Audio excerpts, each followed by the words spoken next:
No trespassing to the Forsaken Loop. The door slammed shut. Amara stood frozen, staring at the young couple who had just stepped inside the cursed cabin. She had tried to warn them, just like the ghostly woman had once tried to warn her. But it didn't matter. The loop always continued. She wasn't Amara anymore.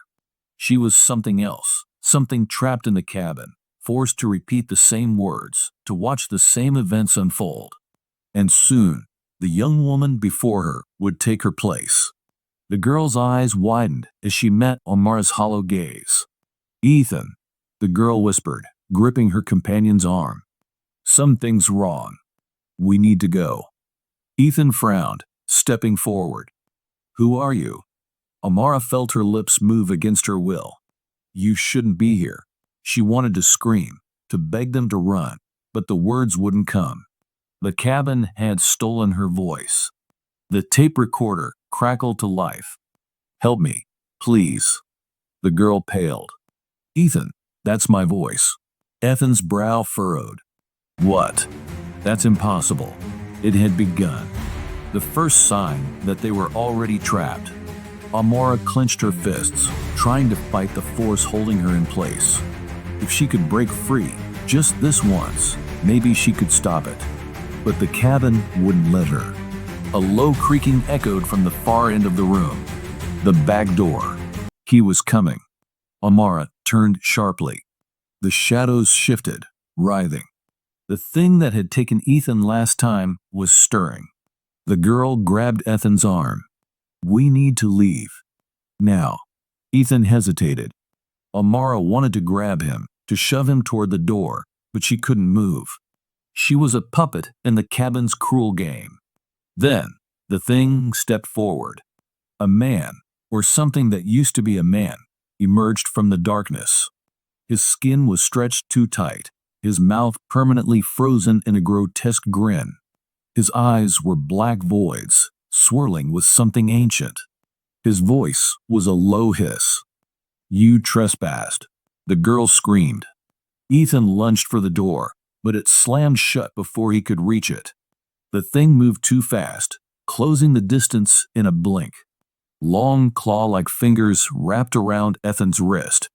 "No," the girl cried, grabbing his other hand. Ethan's face contorted in pain. "Amara, help." His voice. It wasn't just his. It was Ethan's voice from before. The Ethan she had lost. Amara's head snapped up. The loop wasn't just repeating. It was layering. Every Ethan. Every Amara. Every soul lost in this cabin was still here, buried beneath the surface, forced to relive their horror over and over again. She had to break it. She had to fight. Summoning all her strength, Amara lunged forward. The invisible force gripping her snapped, and she crashed into the creature, forcing it back. Ethan fell to the floor, gasping. The thing snarled, its mouth stretching wider. It turned its hollow gaze on her. "You do not belong here anymore." Amara took a step forward, heart pounding. "Neither do you." The creature laughed. The walls of the cabin trembled. "You cannot stop this." The shadows writhed, reaching for her, for the girl, for Ethan. Amara gritted her teeth. "Watch me." She grabbed the tape recorder from the table and smashed it against the floor. A deafening scream erupted from the cabin. The walls shook, the wood splitting apart. The creature howled, its form distorting. For the first time, the loop fractured. Amara turned to Ethan and the girl. "Run." They bolted for the door. This time, it didn't close. They crashed through, stumbling into the forest. The trees were shifting, the air warping like heat waves. The loop was collapsing. Amara pushed forward, dragging Ethan and the girl with her. The no trespassing sign was just ahead, barely visible through the swirling mist.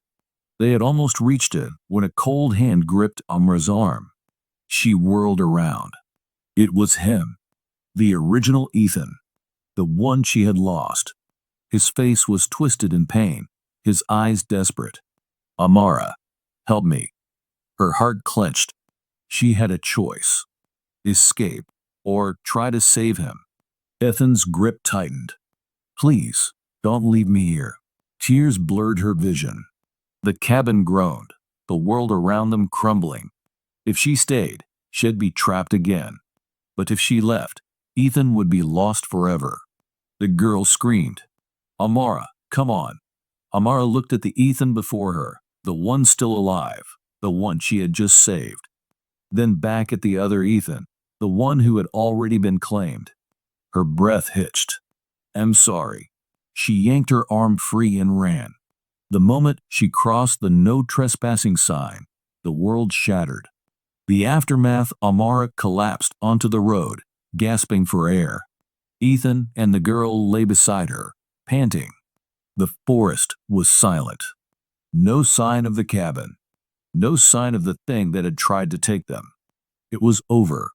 Ethan looked at her, wide-eyed. What the hell just happened? Amara didn't answer. Instead, she turned back toward the woods. The no trespassing sign still stood, but the blood was gone. The words were faded, as if no one had touched them in years. A slow chill crept down her spine. Had she really broken the loop? Or had she just reset it? Then, a whisper drifted through the air. Soft. Familiar. You shouldn't be here. Amara's breath caught. She knew that voice. It was hers. The wind rustled the trees, and for the briefest moment, she swore she saw something standing just beyond the tree line. A figure with her face. Watching. Waiting. Amara took a shaky step back. Then she turned and walked away, never looking back. The end.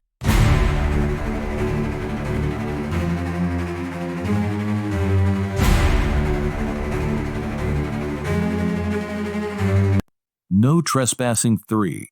The final warning. Amara never spoke about what happened in Hollow Creek Woods.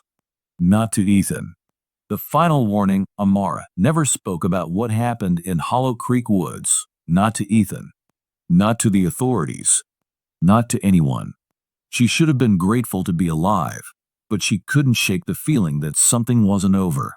Because every time she closed her eyes, she saw it. Her own face. Watching from the trees. 1 year later, the nightmares never stopped. Neither did the whispers. You shouldn't be here. At first, Amara convinced herself it was paranoia. Trauma. A mind playing tricks after surviving something unexplainable. But then, Ethan vanished. He had been fine the night before. They had dinner.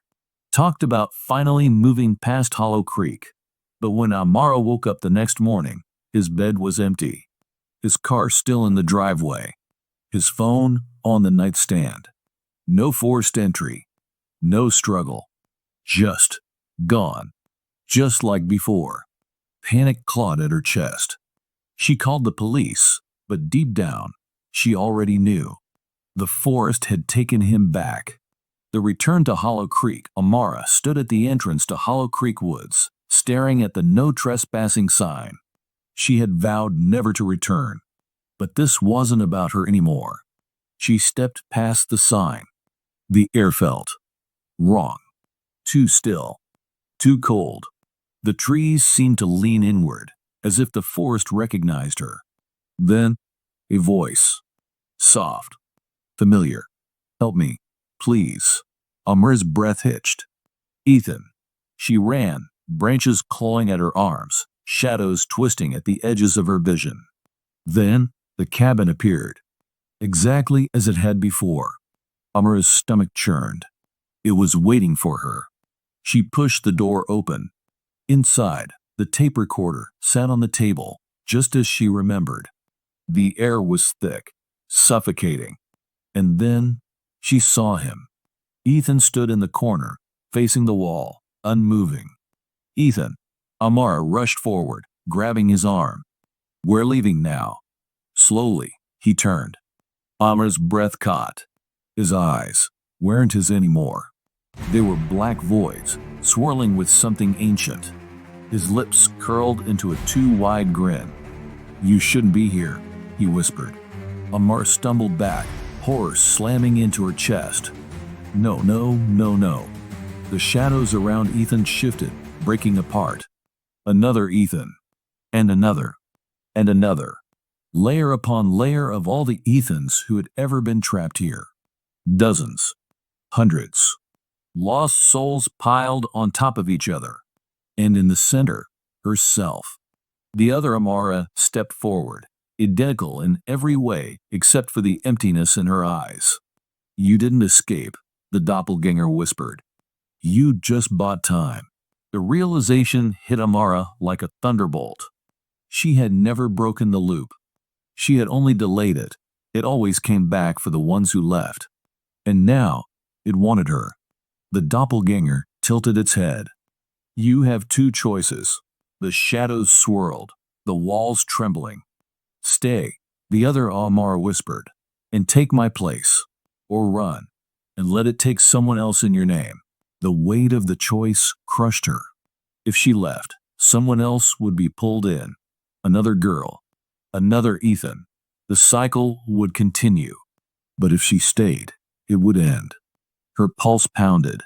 Ethan's voice, his real voice, broke through the chaos. Amara. His blackened eyes flickered like something was fighting to surface. Don't let it win. Tears burned her eyes. She had one chance. The doppelganger reached for her.